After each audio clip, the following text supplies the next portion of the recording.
Immigration Minister Keith Bell putting his foot down with the implementation of more strict measures in an effort to limit the number of undocumented migrants receiving legal status. This as the Caribbean nation is experiencing heightened levels of political and social collapse with no end in sight. It's an issue which officials fear could result in record numbers of migrants seeking to migrate in-country.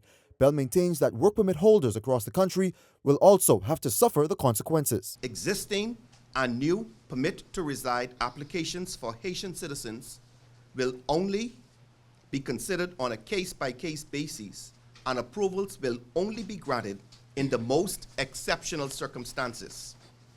Secondly, no new work permit applications for Haitian citizens will be processed until such time as revised protocols are introduced to verify and authenticate documents issued by the Haitian government and the Haitian National Police.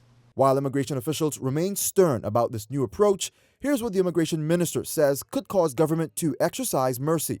All existing work permit applications and renewals for work permits will be subjected to the most vigorous review and scrutiny. Applicants should note that as a consequence, the time frame for the processing and determination of such applications will be impacted. As of late, immigration officials have had their hands full with a worsening illegal migration situation that resulted in government having to be more hands on deck with apprehensions and repatriations. However, government deciding to take it up a notch with these new measures to crack down on the number of migrants receiving work permits. And while government has faced criticisms from United Nations officials, Bell is defending government's zero-tolerance approach. Exceptional circumstances would mean, in a case where a father, mother, children would have been killed or executed, or instances where we know that they have been hiding, we know that the gangs have put threats, and they've actually carried out those threats on those families. But it isn't an easy decision to be made, but it is a very one that has to be made. And again, we know the floodgates argument, and so we have to take into account each case as the situation presents itself. But some very tough decisions will be made, and we are up to the task. Every country is a sovereign state. The Bahamas is a sovereign state. We will not make decisions in a vacuum.